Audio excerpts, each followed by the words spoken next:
Imagine a world where one leader clings desperately to power, terrified that the tide of global opinion is turning against his grip on a contested city. For years, Benjamin Netanyahu has maneuvered to maintain Israel's dominance over Jerusalem, viewing any challenge as an existential threat. But now, cracks are forming in that ironclad control, and the fear is palpable. Enter the latest flashpoint.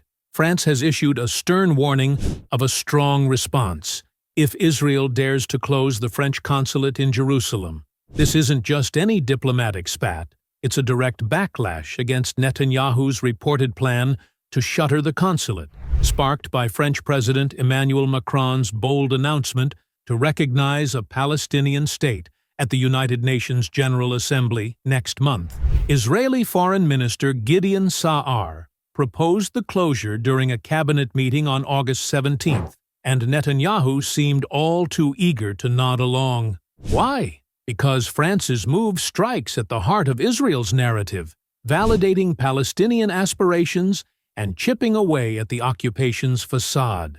Let's break it down. The French consulate in Jerusalem isn't some minor outpost. It's a historic institution predating Israel's founding in 1948, serving as a lifeline to the Palestinian Authority and managing French-protected sites like religious compounds.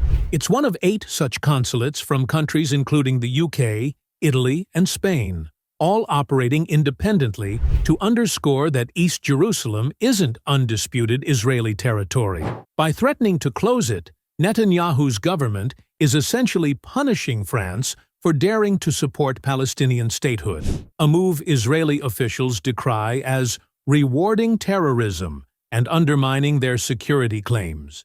But critics see it for what it is, a bully tactic to silence international voices, calling out the injustices in Gaza and the West Bank. This isn't isolated. Remember when Australia recognized Palestinian statehood? Israel retaliated by revoking visas for their representatives. Now, with France leading the charge, Netanyahu's playbook is on full display. Lash out at allies who refuse to toe the line. Right-wing figures in Israel, like Diaspora Affairs Minister Amichai Chikli, are even pushing for drastic measures, such as seizing French-administered properties in Jerusalem. And Justice Minister Yariv Levin chimes in, arguing that Palestinian recognition jeopardizes ceasefire efforts. But let's be real, these arguments ring hollow when Israel's actions, from settlement expansions to military operations, perpetuate the very cycle of conflict they claim to abhor. Netanyahu's fear runs deeper than one consulate. Recognizing Palestine at the UN isn't just symbolic. It's a step toward dismantling the status quo where Israel controls Jerusalem's fate unilaterally. For decades, Netanyahu has framed Jerusalem as Israel's eternal capital. But international law and bodies like the UN view East Jerusalem as occupied territory. France's push, inspired by the ongoing humanitarian crisis in Gaza, where calls to halt arms exports to Israel have grown louder, exposes Israel's isolation. Macron's earlier condemnation of a November 2024 incident, where Israeli police detained French consulate staff at a protected site, only fueled the fire, labeling it a violation of diplomatic norms. What's truly telling is how this showdown reveals Netanyahu's vulnerability. His coalition, riddled with extremists, relies on hardline policies to stay afloat amid domestic scandals and protests. Threatening France plays well to his base, but it risks alienating key partners. France hasn't been officially notified of the closure yet, but their foreign ministry's vow of serious harm to bilateral ties hints at potential countermeasures, perhaps diplomatic downgrades, economic pressures, or rallying more EU nations to follow suit. And here's the optimistic flip. This could be a tipping point.